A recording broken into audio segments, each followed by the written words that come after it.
Well, the only way to figure out if I am streaming is to start streaming, right? Right. Okay.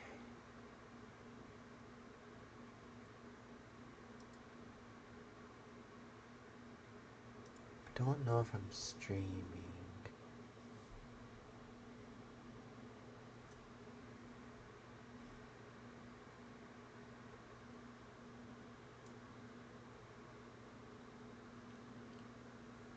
I still don't know if I'm streaming.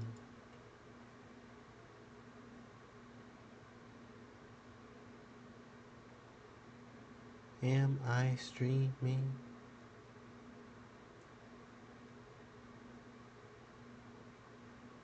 Hmm.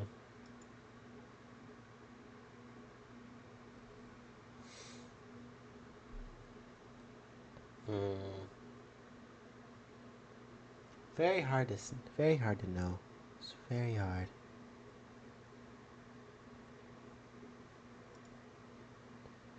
Right.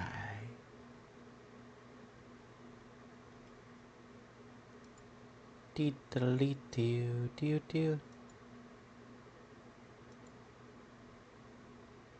doo doo doo doo doo doo.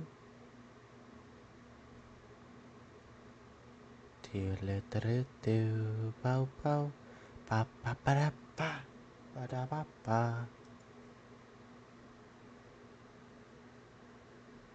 Hmm.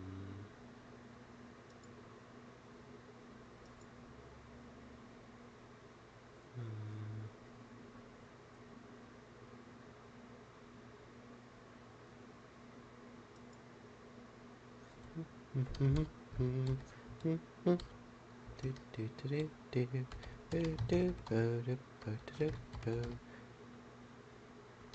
What are you thinking? I do not know. Weird. Ever just forget what you're thinking at times? Yeah, I do.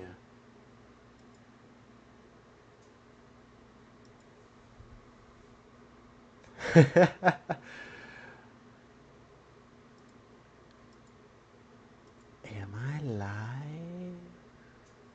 Oh, I am. Sweet. Yeah, awesome. I found myself. Can't believe I did that. I did that all by myself. Yeah, yeah, yeah. Nice.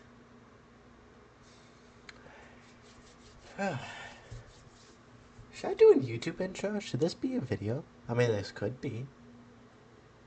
I know my editors probably look for some, so it could be. Hmm. Hmm. Ah, but I'm sick. I don't want to do an intro. I don't really want to do an intro, but I could do an intro. It's that sort of thing, you know? It's that sort of thing.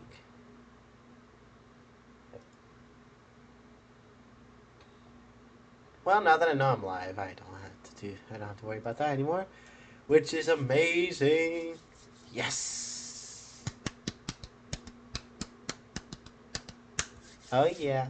Okay. So, okay. Ugh, tough enough. Take a sip of sweet tea. Okay. Mm. Ooh, that one. Mm. Mm. God, I love sweet tea. We need it to be loud. Because it being loud means we can have more spooks. Alright. Now, will these actually be spooky? I don't remember. So, okay.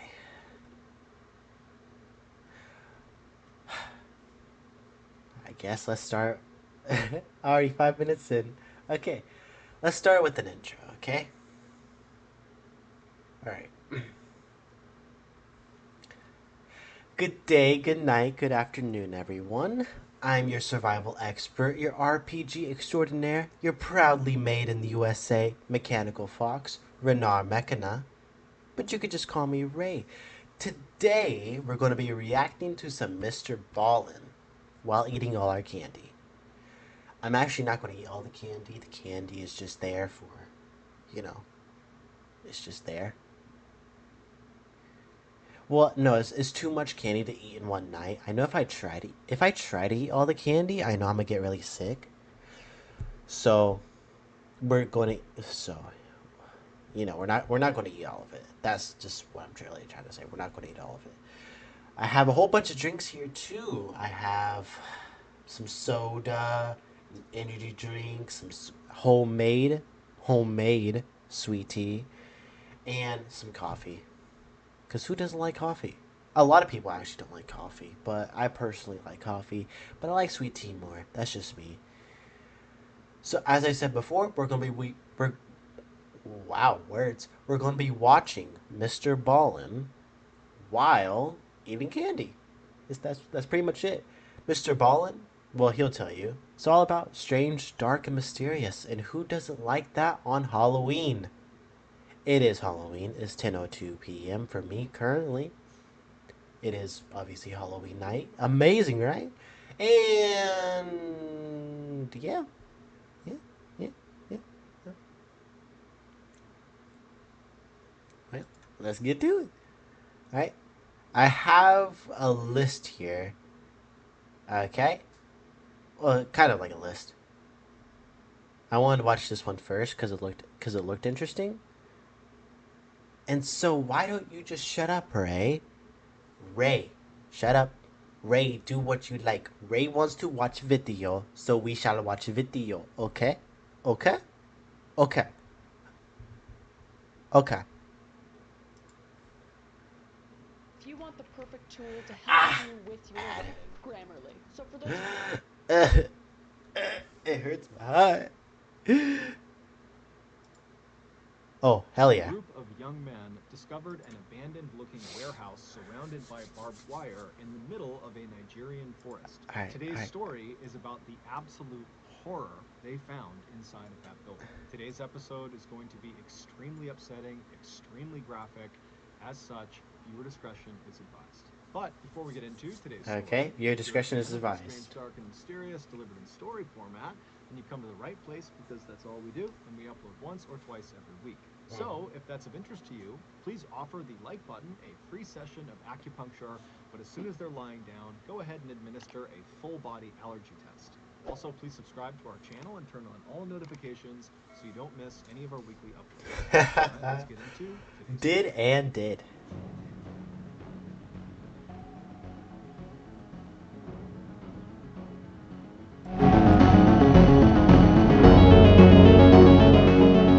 Did and did. Disturbing images and statements. Viewer discretion In is Nigeria, advised. Okay. motorcycle taxi drivers are called Okadas, and in Ibadan, which is one of Nigeria's biggest cities, home to 3.5 million people, there are a lot of Okadas. However, despite their massive numbers, these Ibadan Okadas are actually a fairly tight-knit community made up primarily of young men. And so, in early 2014, when 2 of these Okadas went missing, the community immediately found out about it and was really concerned. And when the police did not appear to be doing much to actually go out and find these 2 guys, the community of Okadas decided to launch a search of their own.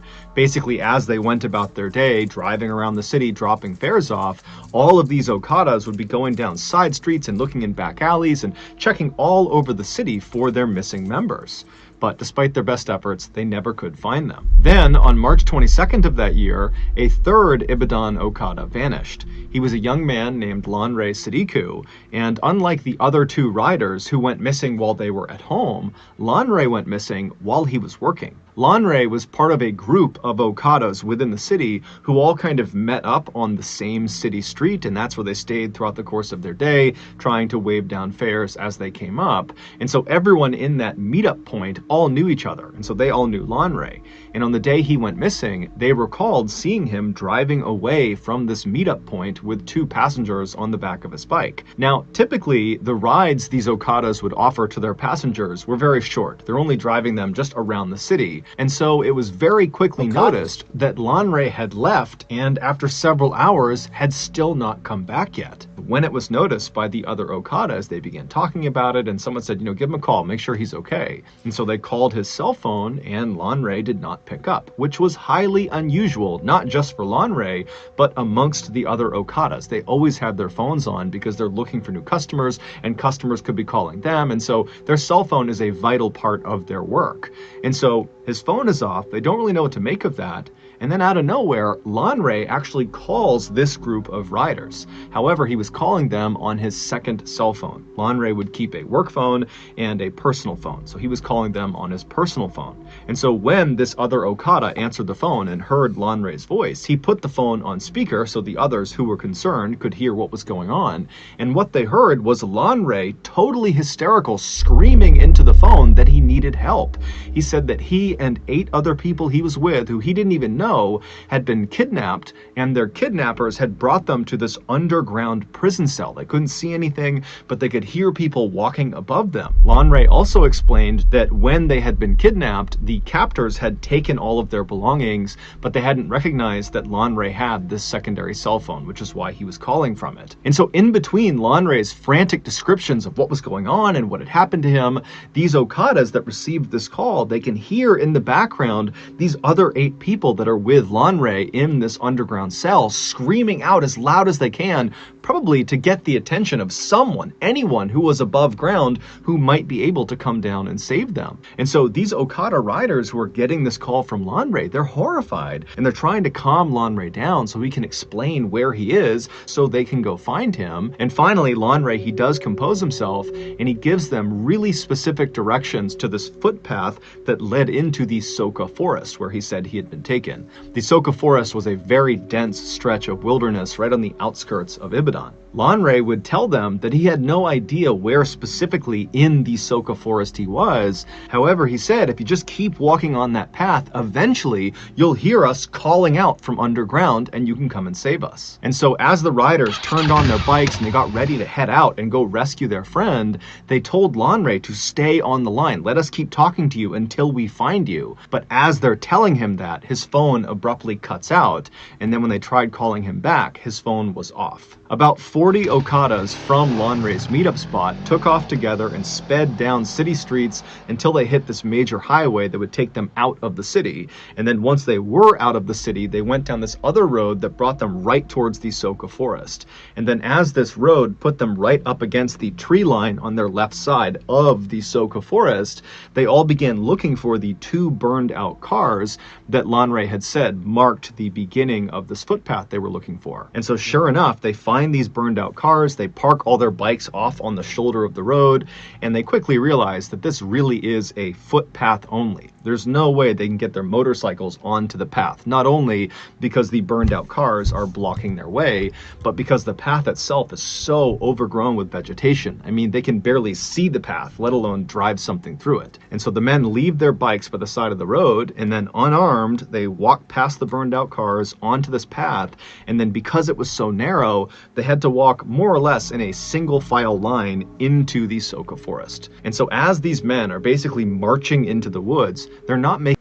It's never been easier to start a podcast than with Riverside. Oh no. Ads. My worst enemy. Listen for the sound of their friend and the other people that have been taken captive Ads somewhere underground. And so they're silently marching through this forest when all of a sudden the guy at the front of the line thinks he hears something way up ahead. And so he holds his hand up to stop the line, and they all stop and they're trying to listen. And then all of a sudden, about 50 feet ahead of them through the trees, this man they didn't recognize suddenly jumped out from behind a tree. He yelled something at them, and then he raised his gun and began firing in their direction. The 40 Okadas immediately turn around and just sprint back down the path, right back out to the road. They hop on their bikes and they peel back out towards the city. When they finally get back to the meetup spot they had all originated from, they realized they can't just leave Lanre and the other people he was with out to dry. They have to go back and rescue them. They considered calling the police, but given the lackluster response to the other 2 missing Okadas, they realized they probably would have a higher chance of saving their friend and the others if they just went themselves. And so the 40 Okadas rounded up another 60 from other neighboring meetup spots, and this huge posse of over 100 men all hopped on their bikes and headed back towards that footpath that led into the forest. When they got there, they put their bikes on the side of the road, and this time, when they started walking down that path, they had guns, knives, bats, all sorts of weapons, and they were not trying to be quiet. They were actually yelling like these loud war cries to let the gunmen and any other gunmen in the woods know that there was a horde of angry people that were coming into the woods for a fight. And so as they're marching down this trail, kind of expecting to get shot at any point, it doesn't happen. Instead, after quite a while, they walk out of the thick forest into this huge opening. And right in the middle of this huge clearing is this fairly small river, but it's big enough that it would be very difficult to cross. However, they can see there's a bridge, this kind of crumbling old stone bridge that goes over this river. And then on the other side of the bridge, on the other side of the river, they can see there are two dilapidated buildings. The one that is closer to the bridge is this small black shack that has a window looking out towards them, and from their perspective, they're maybe 100 feet away from the shack. They can't tell if anybody's inside of this building. And then the other building was much bigger than the shack. It was this huge kind of broken down warehouse that had big tall cement walls, and then all around it was this huge chain link fence with barbed wire wrapped around the tops. And so this huge posse of Okadas, they come storming out of the forest and they run over to that bridge, which is the one way across. And as they get on the bridge, they're kind of scanning the two buildings. They're not seeing anybody.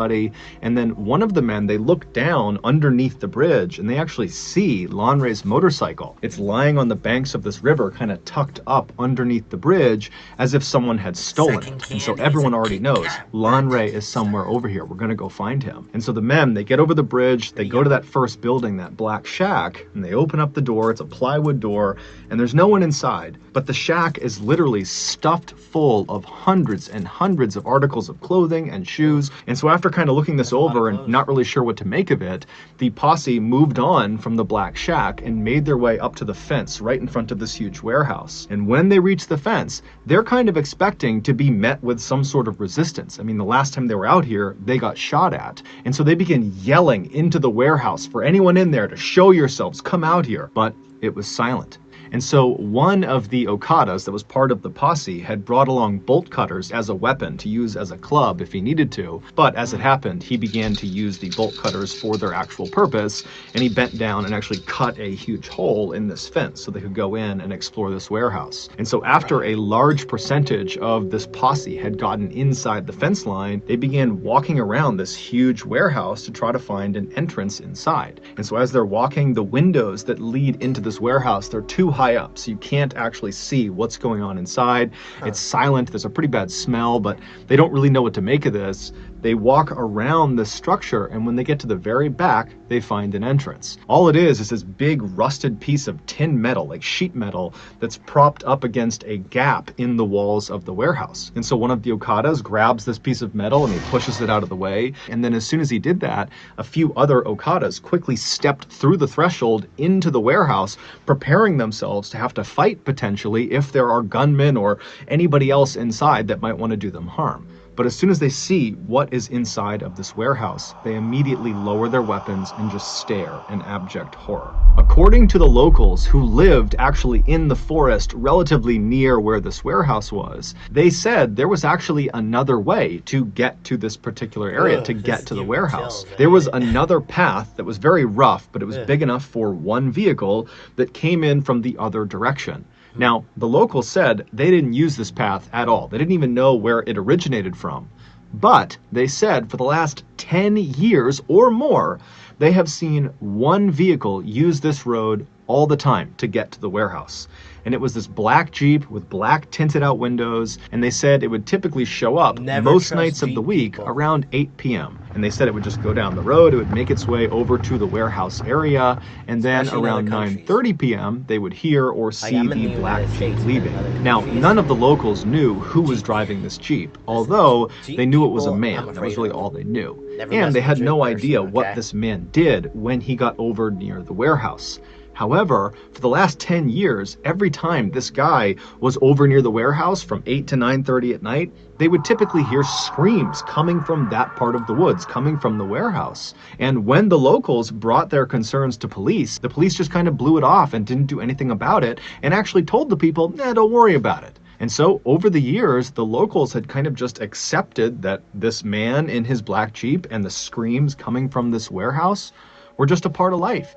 And so no one even reported it anymore. Had the police Just followed up part on the of locals' life. concerns about this Jeep and the Hearing screams, the they would have screams of a dying discovered that that person warehouse is was just actually a a part storage of facility life. for a very in-demand and very illegal product. And that man who drove that black Jeep, he would take this illegal product and he would bring it back with him in batches and he would sell it on the black market. When this posse of 100 plus Okadas pulled that metal door aside and they stepped into the warehouse, they were not met with any resistance. Anyone that had been there, any other gunmen or guards or anything like that, they had fled when they heard the sound of this massive posse whooping and yelling on their way in. And so as these Okadas are standing inside of the structure surveying what's in front of them, the first thing they noticed is right in the middle of the structure on the ground is this cement slab. It's about 4 feet by 4 feet, and one corner of this slab was elevated slightly by some rocks that had been placed under it, kind of propping it up, pitching it on an angle. And then just off of the side of the lowest point of the slab was this wooden bowl that had dark stains inside of it that was positioned in such a way that if you put water on the slab, the water would drain off of that corner directly into this bowl. Basically, it was there to catch any runoff from whatever was happening on this slab. Around this cement slab, all over the dirt floor, were bones, some with meat on them. And then beyond the bones and beyond the slab, all around the perimeter of the inside of this building were extremely malnourished, catatonic people chained up to the walls. These people were the highly in-demand, highly illegal product. More specifically, their body parts were the product. In Nigeria, a stunning number of people believe that certain magic potions and charms will grant you wealth and success, and in some cases, infinite life. But the catch is, the herbalists who will perform the magical rituals and give these potions and charms to people that pay for them, they often require human body parts for them to work. And so human body part factories, like this warehouse in Soka Forest, were established in order to meet the high demand of people that needed these parts. And so the way it's believed it worked at the Soka Forest warehouse was the man in the black Jeep. He would get orders from people that wanted specific body parts for their magical potions and charms and whatever else they needed, and he would make a list of those parts, and then at 8 p.m. he would show up at the warehouse and he would communicate with the people that worked at that warehouse, and they would determine out of all the captives they had who had the parts they needed. And then after figuring out which captives were going to be used that night, they would go into the main section of the warehouse, and one by one they would unchain these people, they would drag them to the center of the room, and in full view of all the other captives, they would put them on the slab, known as the slaughtering slab, and they would hack off the required body parts, and would bag them up, put them in coolers, and then the man with the black Jeep, he would take those parts and he would leave, and then the person who's just been butchered, if they were still alive and might have a chance of surviving, they'd just be brought back to the wall and chained up again. If they did not have a good chance of survival, then they'd be brought to the very back of the warehouse in the back rooms where they would be discarded. Now, the means of execution varied, but in the back rooms of this warehouse, they found a makeshift guillotine, which cuts off people's heads, and they also found a large crocodile that was chained up. And so it's likely that those were at least two of the methods used to discard of the people they could no longer harvest organs from. After the Okadas kind of broke out of their initial shock of what they were seeing inside of this warehouse, they went around and began freeing people that were still chained up to the walls. And in total, there were 23 people that were... They used a freaking alligator to just clean up on aisle 9? Seriously? They used an alligator to just do the cleanup on aisle 9. What the... Like, w- uh, what? What? So not only do you get your body parts chopped off, you you you you freaking get eaten by an alligator?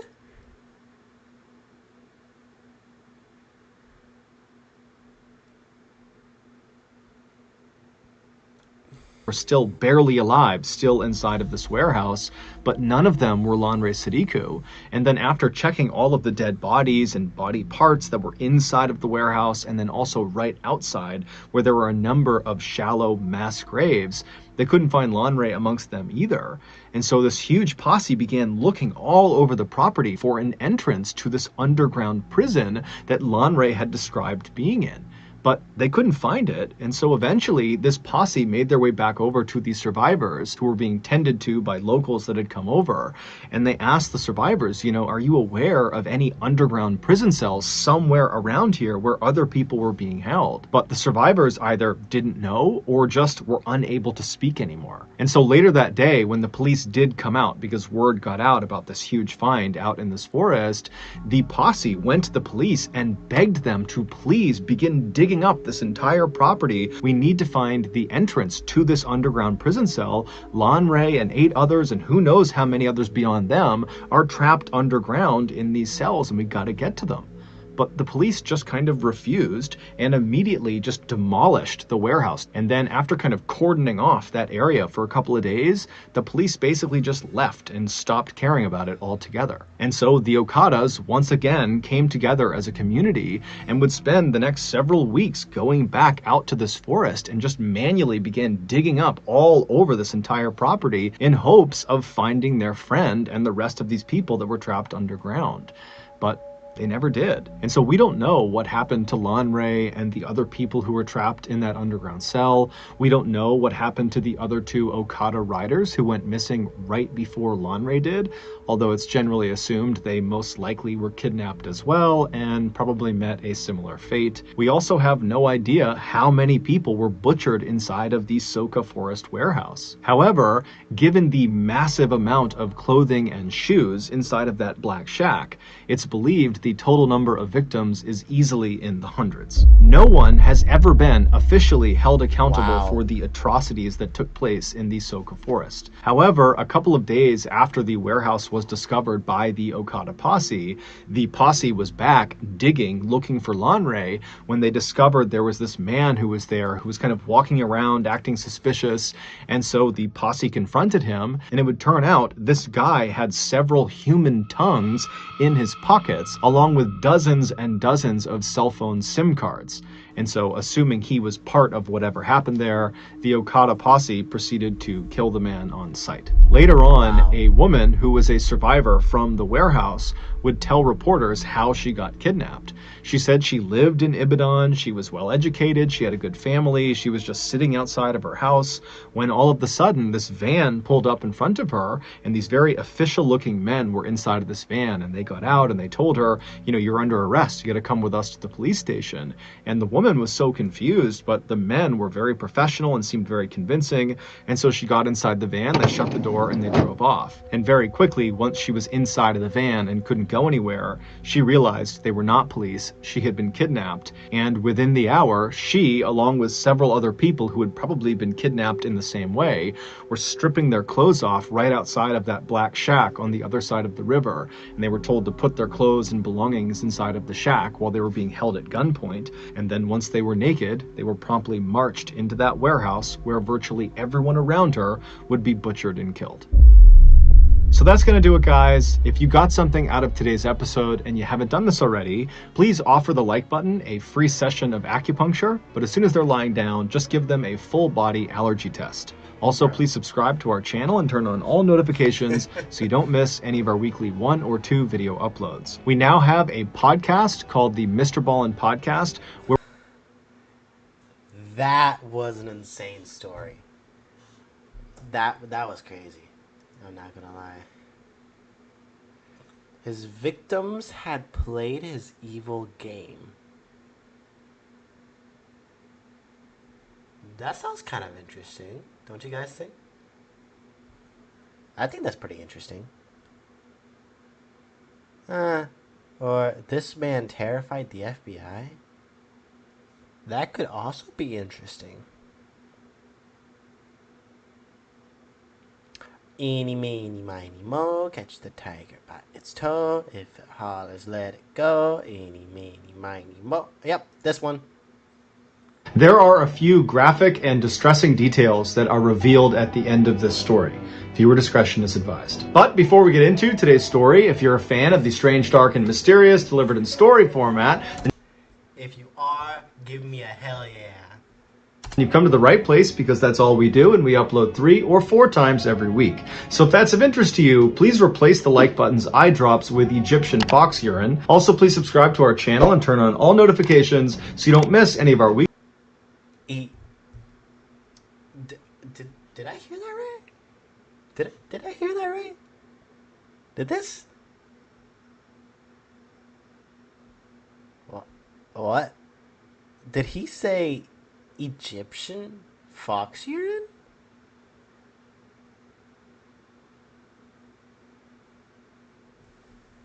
Huh.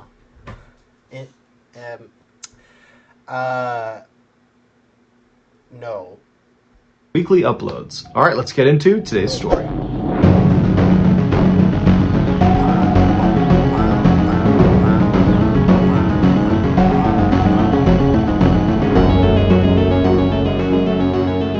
On the morning of February 2nd, 2012, a young man pulled off a 4-lane highway in Anchorage, Alaska, into a large, snowy parking lot. He passed by dozens of parked cars until he arrived in front of this small shack that was brightly teal colored. It was a popular coffee shop called the Common Grounds, and this young man worked as a barista there. After he parked his car, he walked up to the white door employee entrance to this little building, and he got his key out and he went to unlock the door, but when he turned the key, he saw the door was already unlocked. He knew the girl who had worked the previous night and would have been responsible for locking the shop up. She was 18-year-old Samantha Koenig, and although she had only been on the job for about a month, she seemed very responsible and had never had any issues closing up before. The young man shrugged it off though. He figured people make mistakes, and he went inside.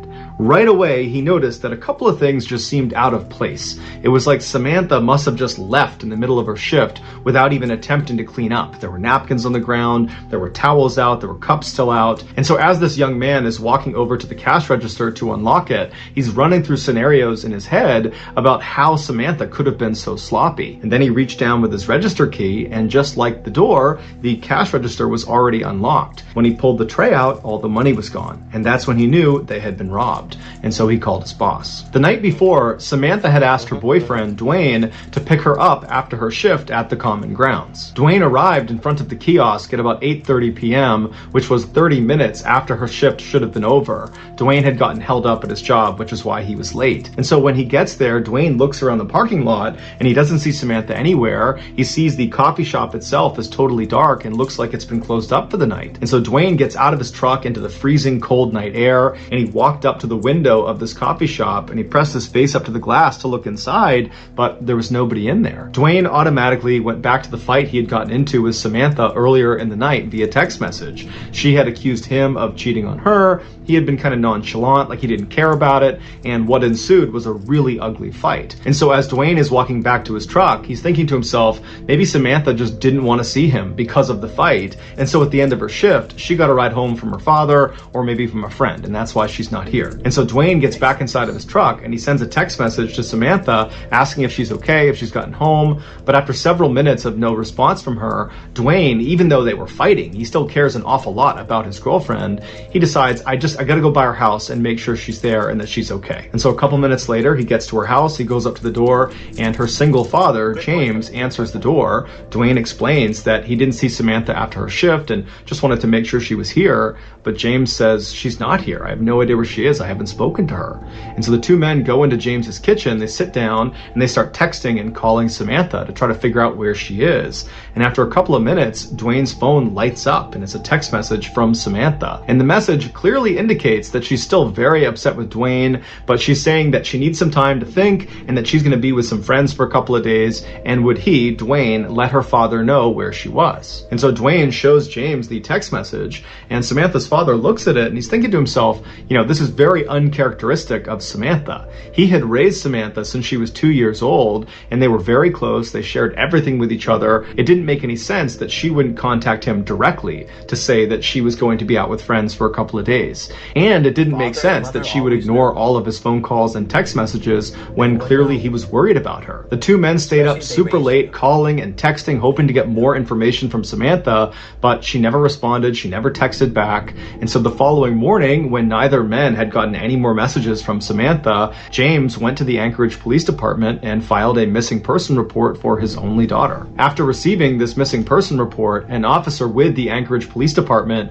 called the owner of the Common Grounds coffee shop to ask about Samantha. And the owner actually said they just got a call from their barista that was working at the kiosk that morning, and they had informed them that apparently there had been a robbery and no one can get in touch with Samantha. No one knows where she is. The owner told the police officer that as soon as she got her hands on the security footage from the night before, she would send it over to the police department. While the police waited for this footage, some officers began calling Samantha's friends and other family members to see if they knew where she was, but no one had heard from her and no one knew where she was. No one had any information. Some other police officers headed over to the Common Grounds coffee kiosk to get a look at it for themselves. And when they got there was no sign of a struggle outside or inside the kiosk, and inside, underneath the counter, was a panic button that had not been pressed. And so even though Samantha's father thought there was something odd about her final text message, the police began operating under the theory that Samantha had robbed the kiosk and then left of her own accord. But what confounded police was how Samantha actually physically got away from the coffee shop. She didn't have a car that night, and she couldn't have just walked away because the weather was way too miserable and cold outside,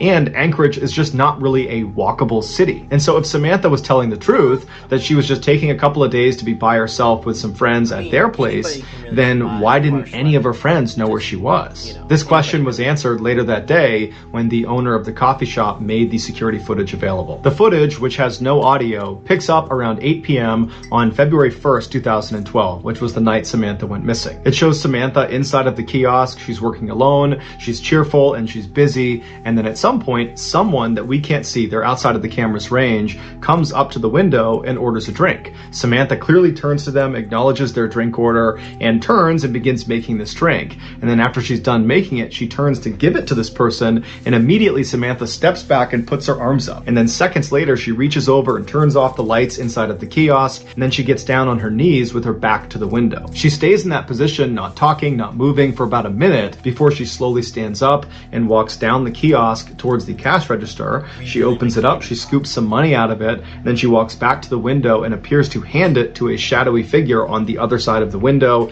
and then Samantha turns, kneels again with her back to the window. 2 more minutes go by before this person outside the window leans their entire upper body inside of the coffee shop. They reach down and they appear to tie Samantha's hands. Now, because it was dark inside of the kiosk, the footage winds up being extremely grainy, and there's no way to identify who this figure is. Although it's fairly obvious that it's a male. He's wearing a big sweatshirt and he's got a hat pulled down low over his face. After this mystery man is done tying Samantha's hands, he leaps through the window and then shuts the window behind him. And then he stands Samantha up, he puts a gun into her back, and then he marches her out the employee door and then out across the lot, all the way to a white pickup truck where he puts her inside and they drive off. Over the next couple of days, the police and also the FBI, who had been called in to be a part of this investigation, they just kept hitting dead end after dead end because there was no evidence. All they had was this surveillance footage that was too grainy to tell who this guy was that took Samantha. Meanwhile, Samantha's father, James, had rallied the support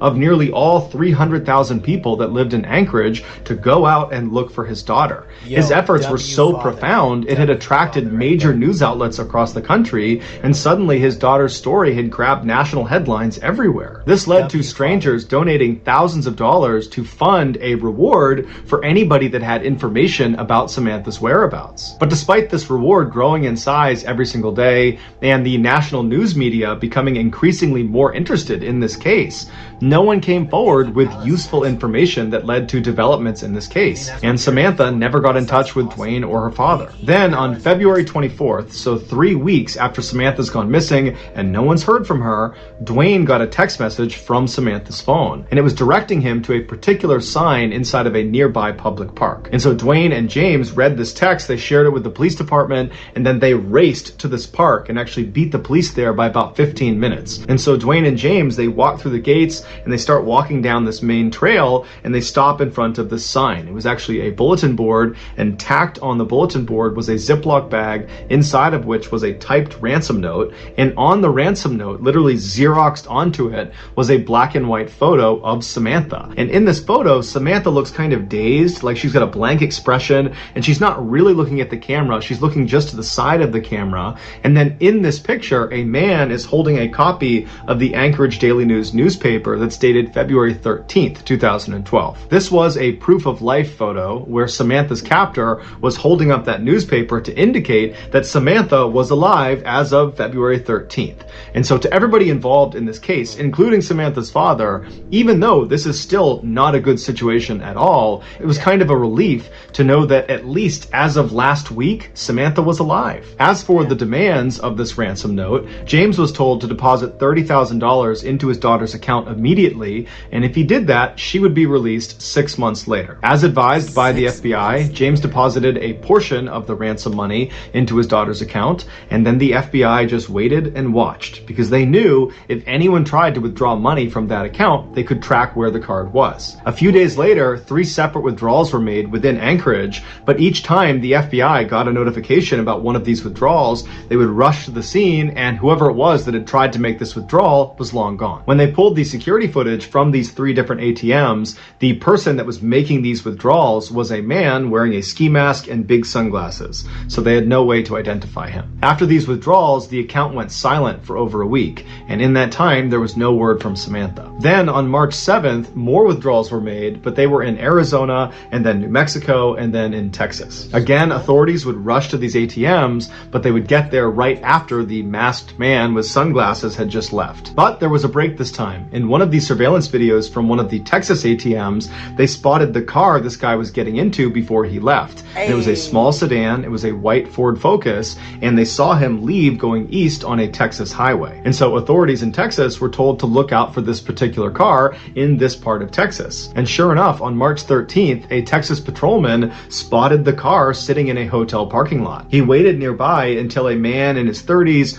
walked out of one of the hotel rooms, walked down and got inside the car, and then this patrolman just kind of followed him and looked for any reason to pull him over. And as he had his radar gun on this guy, he noticed he was going 2 miles per hour above the speed limit, and so he pulled him over. The patrolman got out, he walked up to the driver's side window, the window was already down, the man was very calm. The patrolman asked him for his license, and the guy handed him an Alaskan license. His name was Israel Keys, he was 34 years old, and he lived in Anchorage. The patrolman knew this was the guy. He called in backup, and before long they were searching Keys' car, and in the trunk they found a ski mask along with other clothes that matched the description of the guy who was making withdrawals from these different ATMs. They also found a gun, as well as Samantha's cell phone and debit card. After Keys was arrested...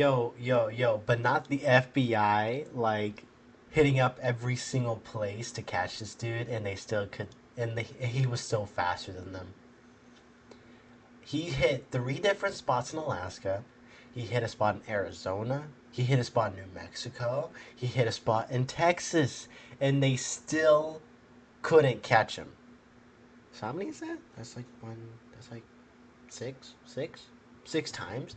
6 times he used this card and they couldn't catch him. That's insane. That's just insane. Arrested and was brought into custody, he denied having any involvement with Samantha's disappearance. But after being presented with the overwhelming evidence that suggested otherwise, he caved and said yes, he would tell them the full story of what happened to Samantha, but They had to get him an Americano coffee, a peanut butter Snickers, and a cigar. Once he had said items, he began to speak. And what he said was so disturbing and so graphic, the FBI still has not released the full transcript of his confession. Here is the version of events based on what was made public. On February 1st, 2012, Keyes decided he was going to rob the Common Grounds coffee kiosk. He walked up to the window expecting there to be some teenager working inside, and he was right. It was Samantha. He asked her for an Americano, and while she turned to make his drink, suddenly his plan changed. Not only was he going to steal money from inside of this coffee shop, he decided he was going to steal Samantha from this coffee shop. When she turned back with his drink and handed it to him, he discreetly pulled his gun out and aimed it at her and told her this was a robbery. That's when she backed up and put her hands up, and then she turned around, he tied her hands, he jumped back inside, and then he said after he shut the window, he jammed napkins inside of her mouth so she couldn't make any sound, and then he marched her out the door, outside, into his car, and they took off. Once they were in the vehicle, he pulled the napkins out of her mouth, and he told her if she tried to escape or if she tried to flag anybody down that he would just kill her. And so he said she was very obedient, she was obviously very scared, but she was trying to do her best to stay composed. At some point, Keyes reached over and took her phone and sent that text message to her boyfriend informing him that she was going to be spending a couple of days with friends and that he should tell her father. And then Keyes told Samantha he was going to be holding her hostage and trying to extract some ransom money. Samantha told Keyes that her family was very poor and that he wouldn't get much money out of them, to which Keyes said, "Don't worry about it, I know they'll raise money and they'll come up with it somehow." Then they drove around Anchorage for several hours, periodically stopping so Samantha could get out and relieve herself, other times so Keyes could smoke a cigar. Then around midnight, Keyes made his way back to his house and he pulled into the driveway and he turned to Samantha and he had her go in the back seat and lie down, and he put some tarps over her and he told her if she tried to escape, he would kill her. And then Keyes got out and he walked inside of his house where his 10-year-old daughter and his girlfriend were fast asleep. And in just a few hours, Keyes and his daughter were scheduled to go to New Orleans for a 2-week-long luxury cruise. Keyes left his house and went back to his car. He put a blindfold on Samantha and then led her down the driveway to his shed. Once inside, he sat her down on an upturned bucket in the back of the shed, and then he put a rope around her neck and he anchored each end of the rope to the wall so she was pinned to the wall. Then Keyes turned his radio all the way up to make sure it masked any noise she might make, even though he reminded her repeatedly that if she made any noise, he would just kill her, and by and large, she was very obedient. And then he gave her a couple of cigarettes to smoke and told her it was going to be just fine, to just chill out, that he was going to get the ransom money from their family, and then as soon as that was done, he would let her go. He turned on some space heaters to keep the space warm, and then he left and locked the door. He walked back into his house and double-checked that his daughter and his girlfriend were still asleep. They were. Afterwards, he started drinking some wine and relaxing, and then after a little while, he got a cup of water and he went back out to the shed. He went inside and he gave the water to Samantha, and he said Samantha was very composed. She was obviously frightened, but she asked him, "Did you speak to my father? Did you figure out the ransom situation?" And Keyes told her that, "Yes, I talked to your father. Everything's working out fine. He's going to raise the money. We're going to get you out of here. Everything's going exactly to plan." After that, he walked up to Samantha and he unscrewed the 2 anchors that were holding that rope up against her throat, and then he cut the zip ties on her wrist, allowing her to relax and sit forward and just kind of be at ease for a second. And it was very obvious that Samantha was relieved. Her nightmare was about to be over. But then seconds later, Keyes grabbed her really aggressively and tied her up all over again, this time much more thoroughly and much more tightly. It had been a cruel trick. When he cut her handcuffs and undid her necktie, he just wanted to see what she would do if she thought she was being let go, when in reality, he was never going to let her go. There was no ransom. He had not spoken to her father. It was all a big lie. Keyes told investigators that as he was tying her up for that second time, he looked at her face, and she had this look of total resignation. He said she knew what was about to happen to her. After Keyes tied her up, he left the shed and locked it behind him. He went inside to check one more time to make sure his 10-year-old daughter and his girlfriend were still asleep. When they were, he went back to the shed, he opened it up, he went inside, and this time when he stepped inside, it smelled like urine and sweat, and he looked down at Samantha and she was terrified. He walked up to her and he began to assault her, and then after he was done, he was standing over her getting his clothes back on, and Samantha very stoically looks up at him and says, "Are you going to kill me?" And he says, "Yes, I am." As he put on his leather gloves, she tried to talk him out of it,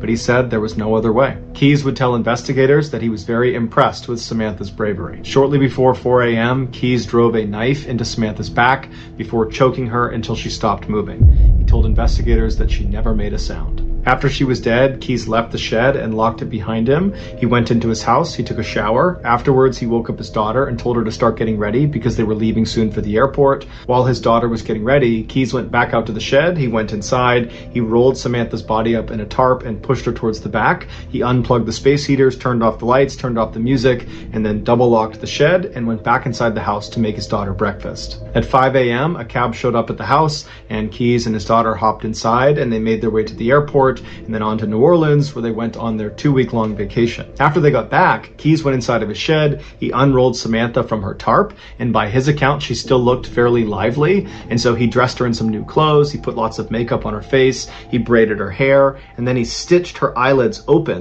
so it gave the impression she was alive and alert, and then he held up a copy of the Anchorage Daily News next to her, and then took several photos, creating that proof of life photo for the ransom note. If you want to see this photo, you can Google it, but that's up to you. After he took these pictures, he chopped her body up into pieces and then disposed of her in a nearby frozen lake. It would turn out Samantha was not Israel Keyes' first victim. He was in fact a serial killer who specifically preyed on completely random people because he enjoyed watching them die. Over the years, he had hid what he called kill kits all over the United States, which were these caches filled with weapons and other tools designed to capture and kill people. This way, no matter where he was in the country, when he had an urge to go kill someone, he would just go to his nearest kill kit, dig it up, and then go target a random stranger. And he didn't care if you were young, old, big, small, male, female, alone, or in a group. Everyone was a target of opportunity. Now that is a serial killer. Like whenever I think of like what a serial killer is, like that's exactly how I think of it. Like now, I didn't know any like kill caches? That's pretty. Huh. How did he even get everything? That's concerning. Like, how did he get everything? If he's in Alaska, like, that's pretty wild. Pretty wild. And then, like, doesn't matter what you are, who you are, whatever you are, he's just going to kill you just because he can.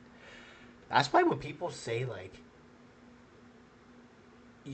anybody you meet could be like a serial killer, it's like, they could be calm, they could be normal. Literally, anybody can be a serial killer. I never told you guys, but, like, I met a true identity theft expert. Like, I literally met them. How do I know they were? Because they told me. And why did they tell me? I have no clue. I have no clue. But they just randomly just started talking to me, and I'm like, I'm an ambivert, so, like, I'm not so much introverted that I can't talk to people. But it was just great. Like, I was just randomly talking to this lady at a gas station, and then she just said, and then she was like giving me like tips on like certain things, which I don't remember to this day. And then she was like, you should take it from me because I was a experienced identity theft expert. And I'm like, what the hell? So I never went back to that gas station. That's for sure. Like, goodness.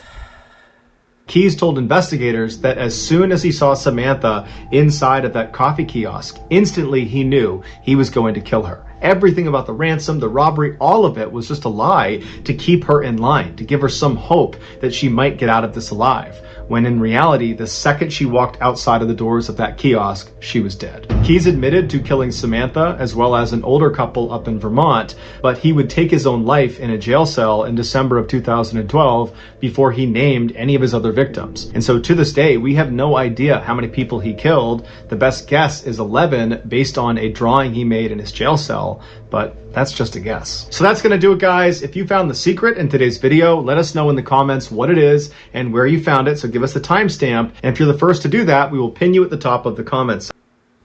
Oh, yeah. So, let's just quickly go to...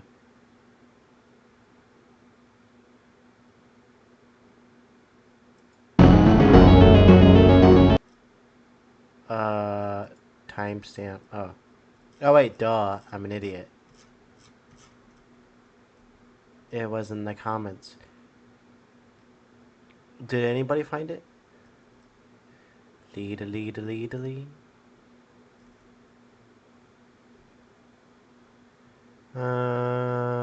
don't know.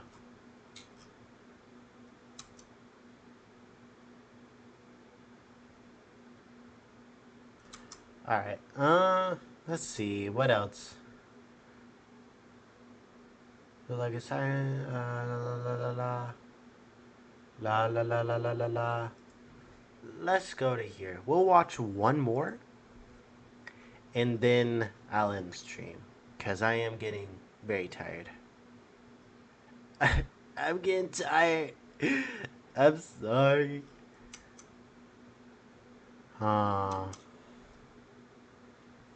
A wild twist, the worst streak of bad luck ever. What was that one? Like, it was like the Piggy Palace Massacre or something? I think I got that right. I don't know.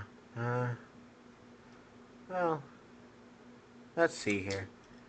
Lead. This child star is evil. That sounds like a pretty good one. They tried to jump over it? No. Never swim in there. This psycho inspired scream. Man does the unthinkable right before takeoff. Yeah, that one there. If you hear a bell ringing in the forest, run.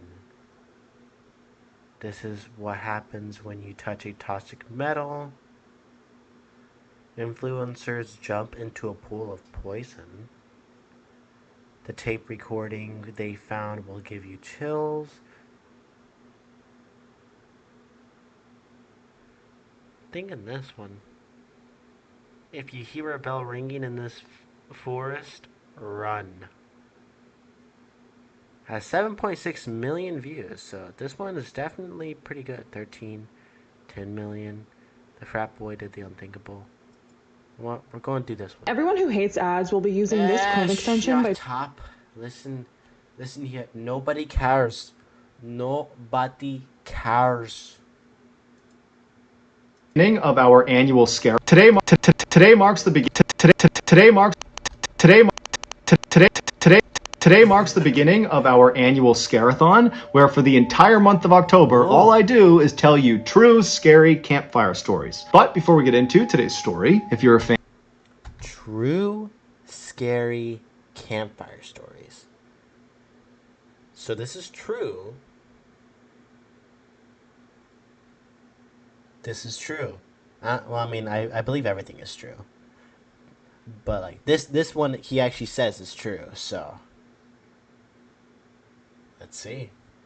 Fan of the strange, dark, and mysterious delivered in story format, then you've come to the right place because that's all we do, and we upload 2 or 3 times every week. So if that's of interest to you, please offer to sing at the Like Button's wedding for free, and then when it's time for their first dance, sing a rendition of Du Hast by Rammstein in an Australian accent. Also, please subscribe to our channel and turn on all notifications so you don't miss any of our weekly uploads. Alright, let's get into today's story.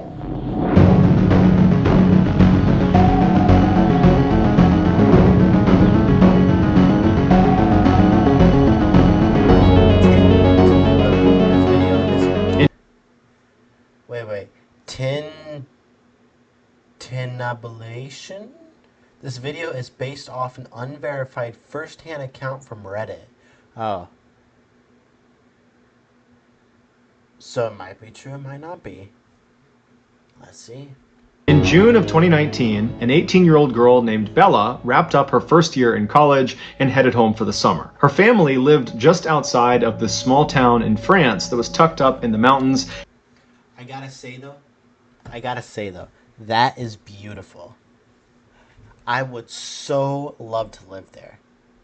I love being in the woods. I grew up in the woods. So, like, the woods is just like my natural home. Like, it really is. I love exploring the woods. I met many snakes, but the thing about it too was like the thing about the woods is you never know. You never know what you're going to find. And that is really what's spooky. That's what's spooky about the woods. Cuz your imagination is like so broad. It's literally just a canvas that you can paint in the middle of the woods. There we found like homemade kind of like dens like for animals or so what we think. Then there was a time where we found like this huge arch.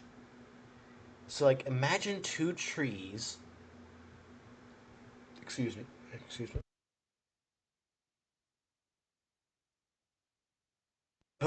Oh, sorry. Had a burp. Okay. So like imagine these two trees. They go perfectly up, but in their tops, like imagine the tops get shaved, right? The top of the trees they get completely shaved off, and then they get bent downwards, and they get like intertwined with each other. So it just makes a huge arch. I found that in the woods one day. Me and my other foxlings, we we all like literally found this huge archway. Then there was a time where we found a swamp. We found a swamp in the middle of the woods. We didn't know any better. What else did we find? I don't remember if I remember exactly if this is true, but I believe we also found like a very, very broken, old, abandoned, like, not a house, but a shack. We never went in it, we never touched it. The moment we saw it, we were like, we're too far, we gotta go. We gotta go. So, that's just some of the things that we've seen in the woods. Oh, man, my own stories give me chills. And those are true. Those are true. I've seen these, I've been through them. So, you ever find a mysterious archway? You ever find an old abandoned shack? You never know. And surrounded by this huge forest. And so growing up, Bella spent a lot of her time out in this forest, either by herself or with her father or other members of her family. And so she knew the forest like the back of her hand. Her favorite place to go in this forest was the man-made lake that sat kind of at the center of this forest. It wasn't huge, but it was a beautiful view, it was very peaceful, and so she liked going out there. The way she would get to it is she would leave her house, she would hop in her car, she would drive a couple of miles down the road, and she would pull off into the shoulder of this road, and there was no signage that said this was the pull-off to get to the man-made lake. This was an area that she and her family had discovered, that there was this particular trail you could take. And so she would pull off at the shoulder, she would get out, and she would turn away from the road and just walk directly into the trees, which butted right up against the road. And very quickly, after walking into the woods, after going through some thick underbrush, she would reach this kind of clearing, and she would see up ahead this little stream. And off to the left side of this stream is what looked like this kind of beaten up little footpath, but actually what it was an animal trail. So animals just kind of made their way around this area all the time, and so it kind of carved out a path. And so Bella would walk down to this animal path, and she would walk along the path that kind of went parallel with the stream, and she would walk for maybe 15 or 20 minutes until this animal path veered hard to the left, kind of went away from the stream. At that point, Bella would abandon the animal path and just continue walking along this stream, both stepping in the stream on some rocks and standing on either side when she could. And she would follow the stream due north, just going straight into the heart of this forest for about an hour, walking at a fairly leisurely pace until the stream connected with this east to west running river. And at this point, Bella would turn left, facing west, and she would follow along this riverbank about 20 minutes until the river fed into the man-made lake. And so she would stay at this lake, sitting on a rock, enjoy the view, and look at the animals and listen to nature all around her. And then at some point, she would would turn around and retrace her steps all the way back to her car. For reference, one leg of this journey from car to lake or from lake to car took about 2 hours. Part of the reason Bella really enjoyed being in these woods and being at this lake was because it just kind of felt like they were hers. Because up until this summer in 2019, the only other people that Bella had ever seen anywhere in this forest or near this lake were other members of her family. So it really felt very private. So in June of that year, Bella comes home from college and almost immediately she wants to go out to the man-made lake. I'm not gonna lie. I think I may. Oof. Like, I have headphones on, right? Like, every little noise that I hear, because these are noise canceling headphones. Every little noise that I hear that seems different gets me on edge. Like, I'm like always, like, I'm pretty sure like you can see me whenever I turn around. Like, every little noise is creeping me out here. These are pretty good, I'm not gonna lie. He does a very good job because I'm not like scared, I'm more so like on edge. I'm edging.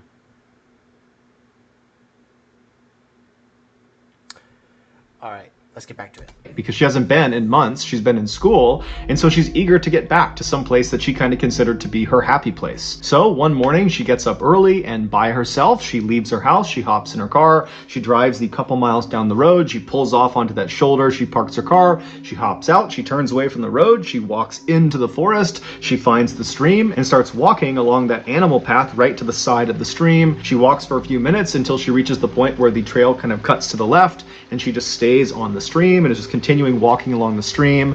And about 30 minutes later, when she was maybe 1 or 2 miles short of the east-west running river, she hears a bell somewhere off in the distance, way out in front of her, out towards the river. It sounds just like a chime, a single chime.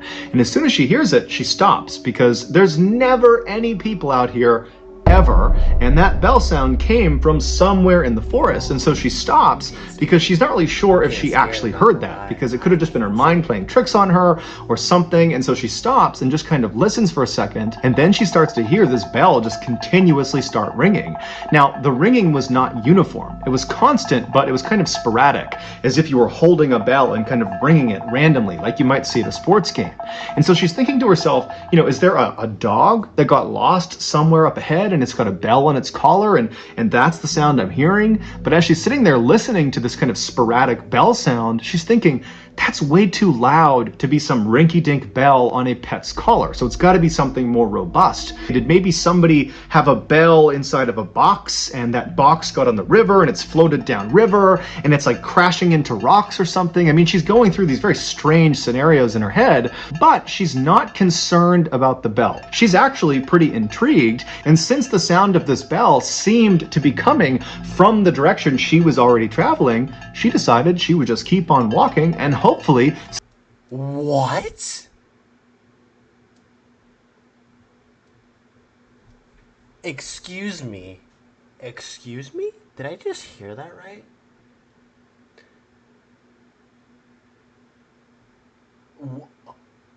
She hears a bell in the middle of the woods where she goes regularly, so she knows nothing really is in these woods.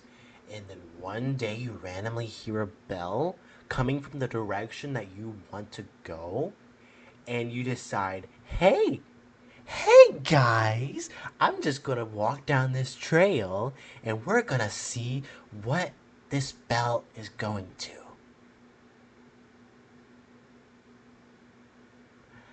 That's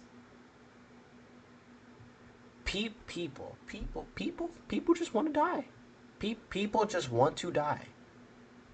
Are you kidding me? Is there no survival instinct in you? The woods, like I said, the moment I seen a shack, it's an old abandoned shack, my first thought wasn't, oh, I want to go explore this thing. I want to go see what this is all about. It's no, I need to get the hell out of there.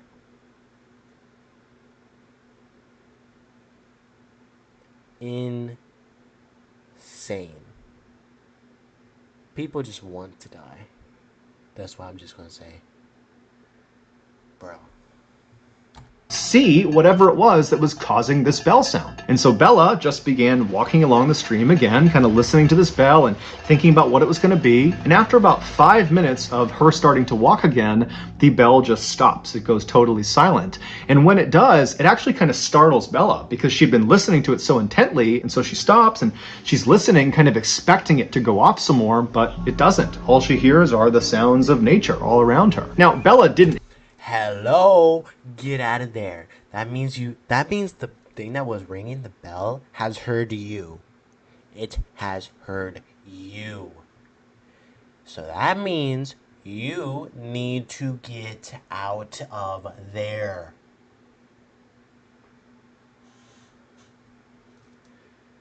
People, just sometimes,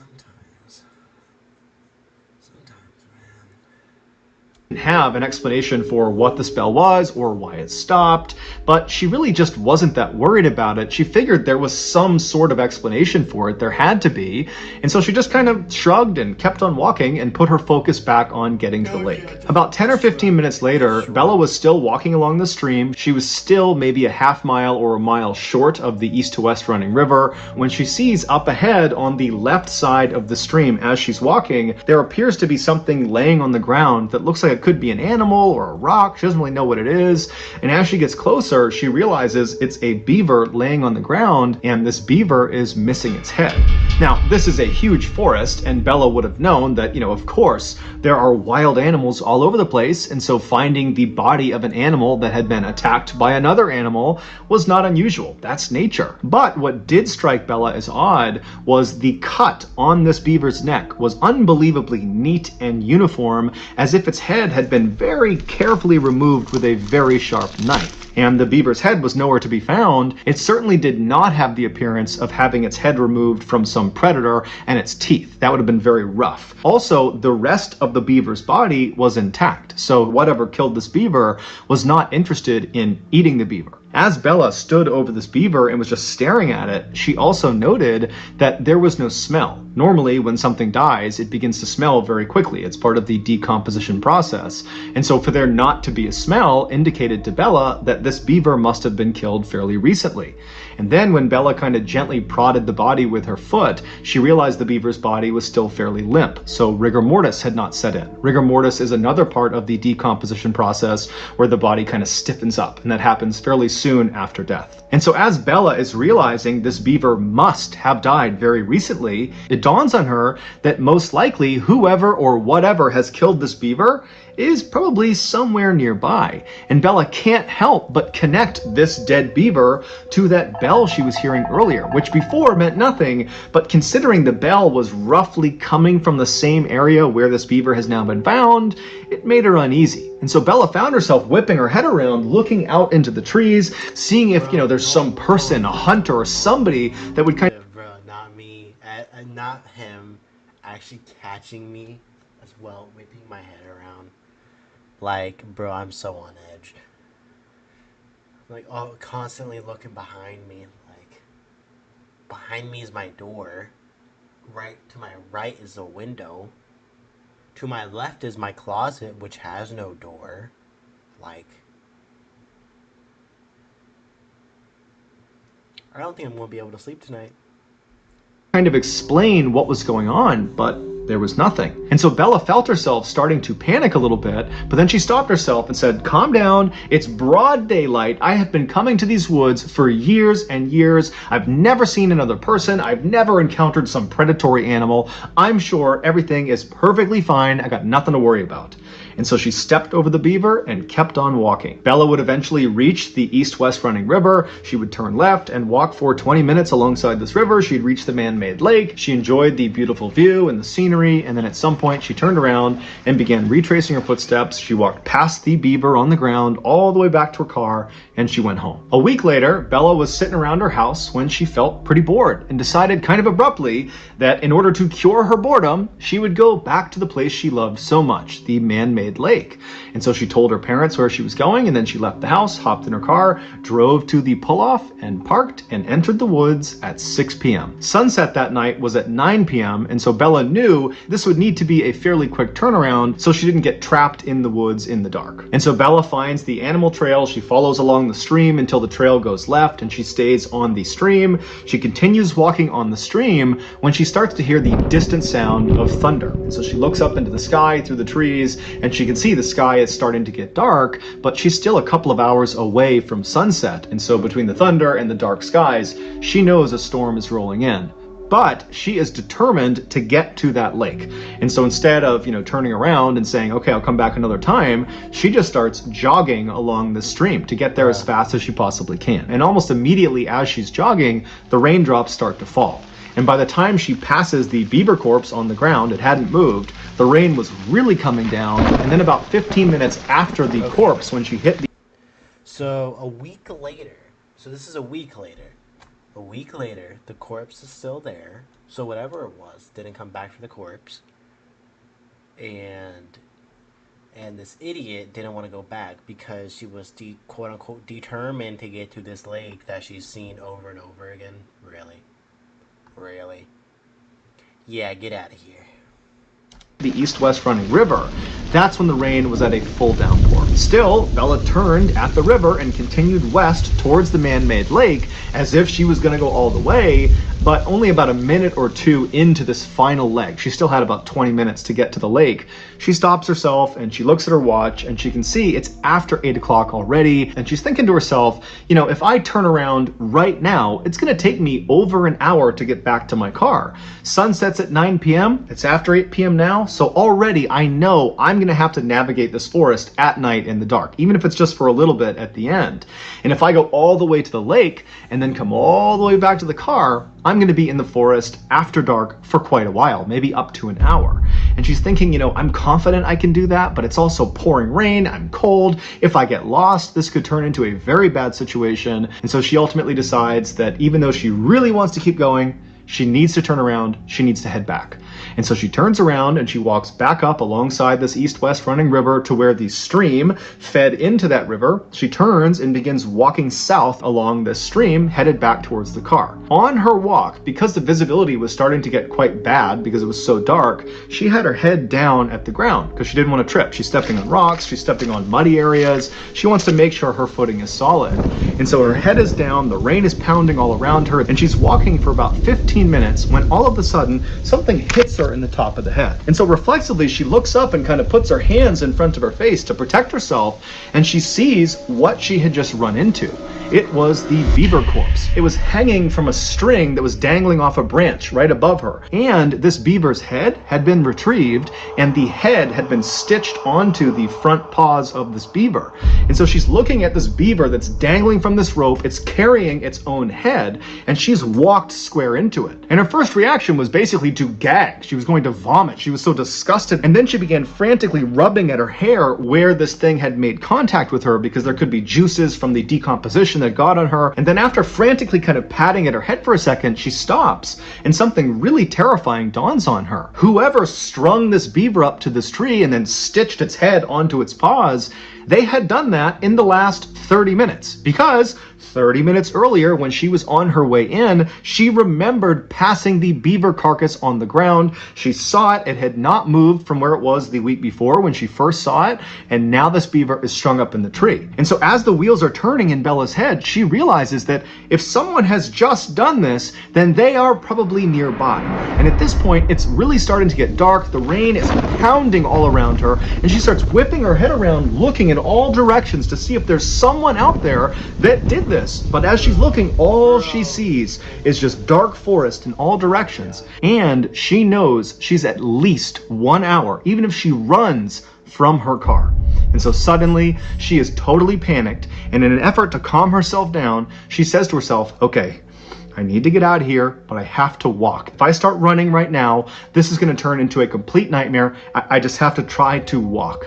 And so she walks around this dangling beaver corpse and starts walking along the stream. And as soon as she's past that corpse, she feels the hairs on the back of her neck stand up. She can hear movement behind her. She doesn't know what it is. It could be a deer, it could be some animal, but she's too afraid to turn around. And even though she was trying to tell herself to calm down, just keep walking, you're safe, you're freaking yourself out, everything is okay, as she's walking, she could feel herself starting to speed up until finally she was just running down this stream, sprinting actually away from this beaver and whatever it was that was moving around in that area. And at some point, she got so winded from sprinting so fast that she came to a stop, maybe 5 or 6 minutes after seeing this beaver. And as soon as she comes to a stop and she's walking, she still hasn't turned around yet, she hears the sound of that bell. And right away, it's the exact same sound she had heard the week before.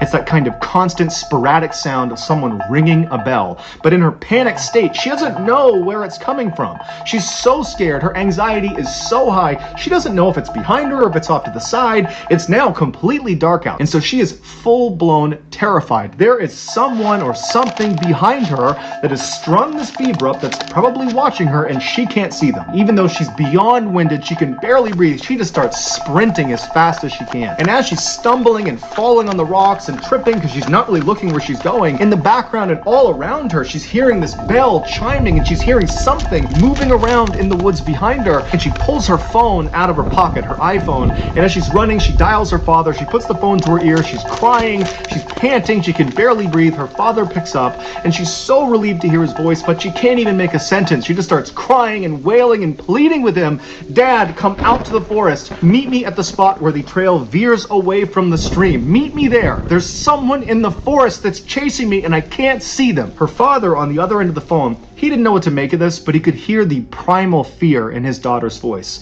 And so he didn't ask any questions. He said, "Stay on the line. I'm coming to meet you right now." So Bella's father and mother, with Bella on the line, they run out of their house. They hop in their car. They speed the couple miles down the road. They park next to their daughter's car. And as they're running into the woods, they can hear way off in the woods the sound of the bell. They can hear the bell. They hear their daughter screaming on the phone. They can hear the bell coming through the phone. And she's begging them to please come into the woods. Come in here. Save me. And so the parents run into the woods and they begin running up the stream. Meanwhile, Bella, who's way out in the woods, she's still 10 or 15 minutes away from her parents. She is barely able to run at this point. She's exhausted almost all of her energy. And as she's getting closer and closer to her parents, the sporadic bell sound is getting louder and louder and louder, like whatever it is gaining on her. And she can hear behind her all these sticks and branches. They're breaking as if something is coming up to her.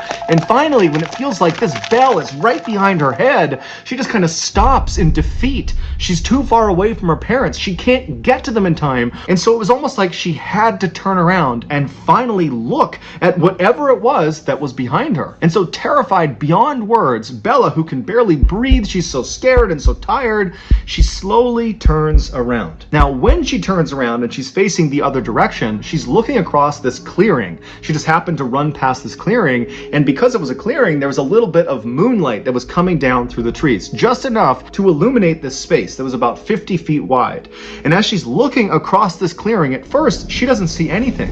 And then this tall, dark figure walks into the clearing, and as soon as it steps in, she can see it's got a bell at its waist. And with every step it took, it would violently ring the bell, causing the ringing sound. And so this thing starts moving into the clearing, and as Bella is staring at it, it was like time slowed down. She could not process what she was looking at. She didn't know what she was looking at. All she knew is whatever or whoever this is, they're coming straight at me. And so Bella suddenly got this unbelievable adrenaline rush. It was like her body went into autopilot to save her, and she turned around and began sprinting faster than she'd ever sprinted in her life. And as she ran, all she could hear was the sound of that bell, which she now knew represented steps this thing was taking. And so the bell was getting faster and faster and louder, and she knew it was gaining on her, and she began lying and screaming screaming out loud that, "I'm on the phone with the police, they're right up ahead, they're gonna be here any moment." But whatever it was that was behind her, they weren't fazed. They were just charging ahead, gaining on her second by second. Meanwhile, her parents had made it to the meeting spot, but her father, he felt like, "I can't just sit here," and he just starts charging into the woods. He can hear his daughter screaming, he can hear this bell getting louder and louder. He just starts running towards it. And sure enough, seconds later, he sees his daughter come bounding out of the forest, and she leaps into his arms. He just grabs her, turns around, and runs with her back to the meeting spot. He grabs his wife, and the three of them just charge out of the forest, back to the parking lot, back in their car, and they speed off.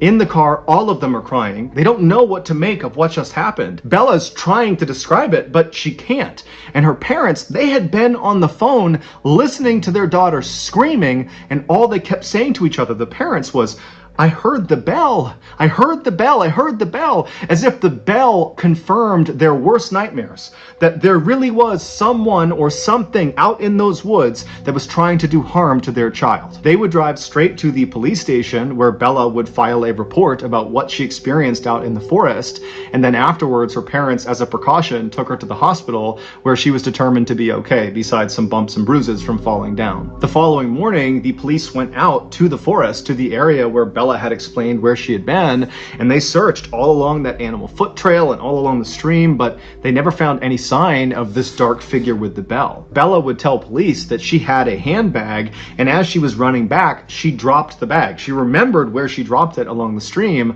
but when the police went to that area, the bag was gone. Also, the beaver was no longer there. It was not tied up to the tree, it was not on the ground, it was gone. The only thing police found that was out of the ordinary was they found a little ways off from the stream, basically along the path that Bella would have been running on, they found a t-shirt neatly folded placed underneath a rock. But the police and Bella and her family have no idea what that signifies. Ultimately, the police told Bella and her family that more than likely what she ran into was some kind of mentally unstable person that was living out in the woods, and perhaps when Bella came into the woods, they felt like she was on their property, and so they kind of tried to scare her off. But Bella has a hard time accepting that. She felt like, as she was running from whoever was behind her, that she was in mortal danger, that had it not been for her father running into the woods and literally grabbing her and running with her the rest of the way, that she may not have gotten out of the woods at all, that she might have been attacked and killed by whoever this was. She also can't help, when she looks back at the entire experience, thinking about that moment when she turned around and looked across that clearing and saw this figure come into the moonlight for the first time, that when it came into the moonlight, the way it was moving, the steps it was taking, they weren't normal, they were abnormal. There was just something off about this thing's movement, that it didn't seem like she was looking at a person, but rather some big animal. But regardless, since her ordeal, there have been no strange sightings out in those woods. However, almost no one ever goes in those woods except for Bella and her family, and Bella and her family, they don't go in those woods anymore. So whoever or whatever is out there is still just out there. So that's going to do it, guys. If you found the secret in today's episode, let us know in the comments section what it is and where you found it, and if you're the first person to do that, we'll pin you at the top of the comments section.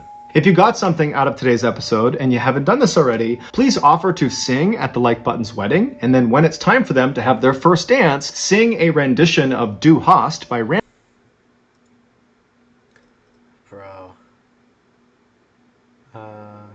It's that kind of constant Jason's mask. Oh yeah, it is. On the bell. Right there. Nice. Oh god, that was scary. I'm not gonna lie. I was scared by that. A lot, like, I'm not easily scared. I'm not easily spooked. There are nights where I honestly can't sleep because I am like that. Like, it did get me that terrified. Yeah, this was that story. Oh my goodness. The bell. Like, seriously. I have no clue. Insane. Well, thank you for chilling with me. Thank you for staying with me. I hope you guys had a good time watching it just as much as I did. And, well, I'm back streaming. So, Can't wait for the next thing. See ya.